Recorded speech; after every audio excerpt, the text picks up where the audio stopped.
Hello,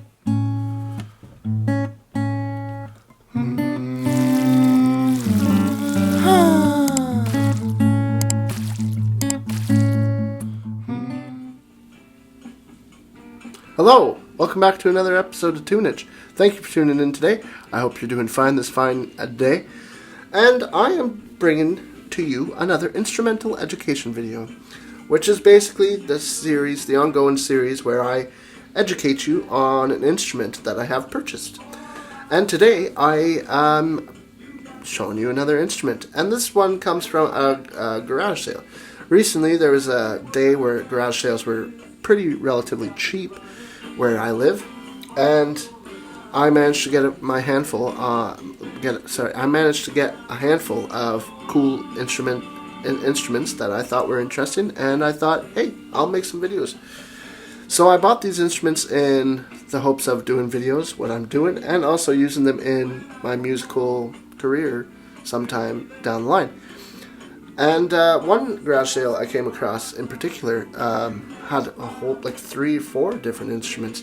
And I picked up 3 of them, and the kid wasn't wanting much for it. I think it was like $2-3 or maybe $4, I don't know. But it wasn't much. So I picked up some instruments, and this is the instrument I am showing you today. You ready? Boom!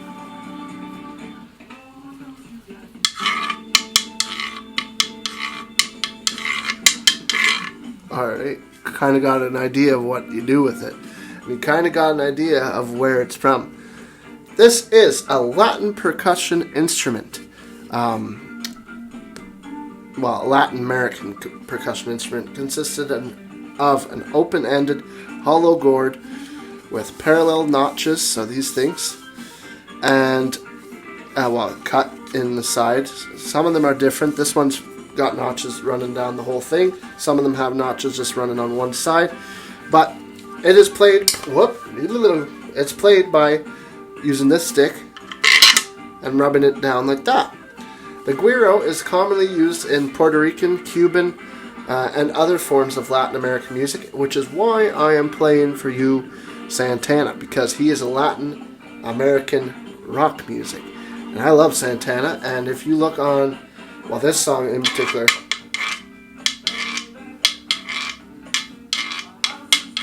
that's what the Guiro player is playing during this song.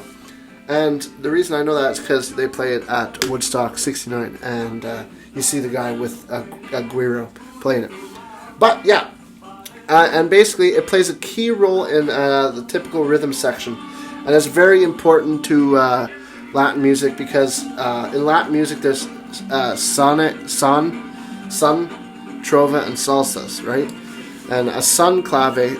So this is like quick little music lesson here. The clave here, I'm just going to use it on the side, is usually 2 sticks that are held together, and usually the clave rhythm, there's the son rhythm, which is a ba ba ba ba ba ba ba ba ba ba ba ba ba ba. So it's 3 notes with 2 quick notes afterwards. So it's a total thing of 5 notes. And so that's what a son is. A salsa is another type of Latin music, and as well. But it's very key role in the rhythm section of one of these Latin American music groups. And playing the Guiro usually requires both long and short sounds. So, sometimes there's little sounds like that. Sometimes there's tapping. So it all depends on what kind of effect you want. And the Guiro, like maracas, is often played by a singer, which you do notice one of the singers in Santana does play it, and he does sing backings as well. But basically, that's where it comes from. There are other instruments similar to the Guiro. There's the Colombian guacharaca,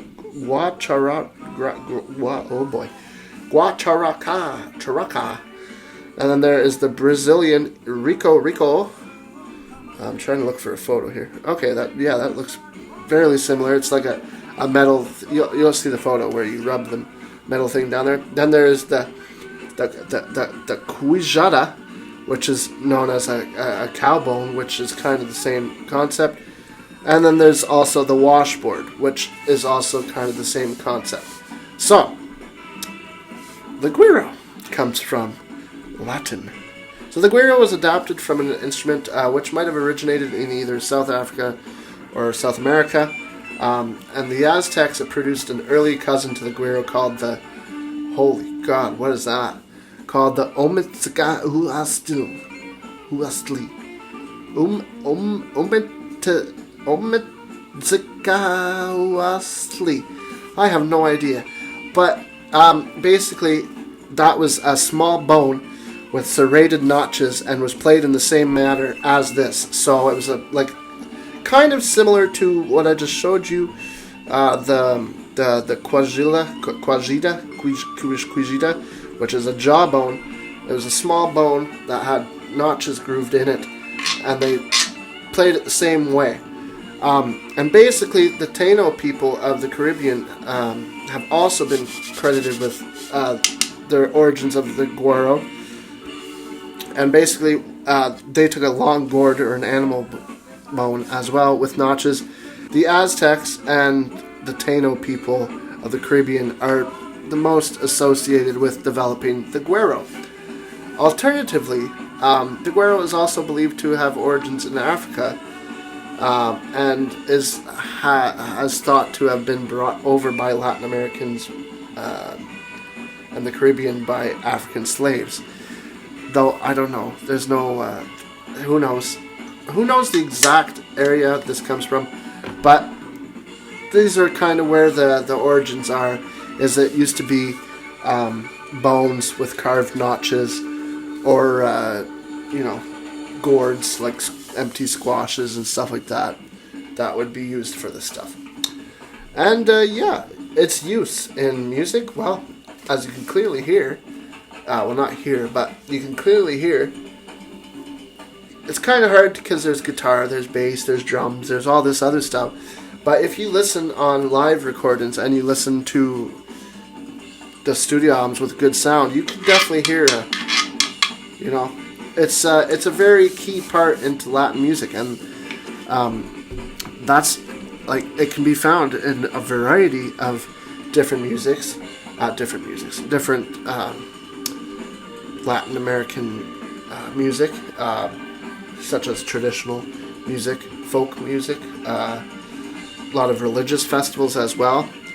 The guiro is used in two Mayan dances, the Mayopax and the Jarana. In Cuba, the guiro is used in the genre danzon, which is a genre of music. In Puerto Rico, the guiro is often associated with the music of the jibaro, and is used in musical genres of the plena, the cells, and the danza. And in the Caribbean coast, the guiro was used in traditional music, folk dance, cumbia music, and is still used in modern cumbia music today. And in Panama, it can be found in folk dances such as the Majarana and cumbia. And it's also been used in classical music. If a composer wanted to incorporate a little Latin American flavor into the piece, they've used it in there as well. So yeah, that's it. That's the guiro. I'm going to just stop the music so you can get a full effect of what it sounds like here. So this is the guiro.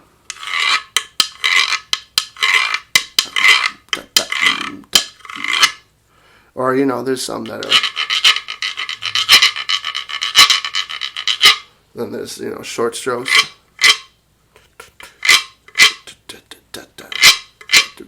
Or like long strokes. It's basically, it's very simple. It's a very simple instrument. All you gotta do, you don't need to know notes. You don't need to, press buttons. You don't need to blow anything. You just gotta scrape your hand against a couple wood notches, and it makes some cool sound. And there's not too many sounds. You could, the tap, the long one, and then short one. But it's all kind of the same sound. So you can't really make many other sounds other than the ones it's designed for. But yeah, that's it. That's the Guiro. It's a cool instrument. I've always kind of wanted one. I've seen it all the time on Santana's Woodstock 69 video.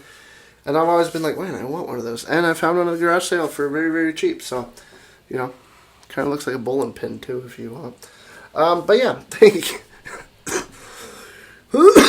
Excuse me. Thank you for watching today. I hope you've enjoyed this video.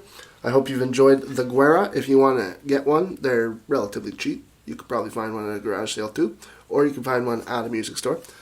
But yeah, they're kind of cool if you want to add some Latin American flavoring to your music, which I hope to do at some point. Even it doesn't need to necessarily be Latin flavored, but you know, just kind of cool. It's kind of a cool sound you could add to a lot of things. So yeah, that's it. The Guiro. Go get one if you want. Yeah, keep on listening to music and keep on tuning into Tunage because we got plenty of more videos coming out all the time for you. So go get yourself a Guiro. Go watch my other videos. Remember to like, follow, subscribe, and thank you for watching this video. Peace. Enjoy the rest of your day. Go get a Guiro. Listen to some Latin American music or Santana. It's pretty good. And yeah, have a good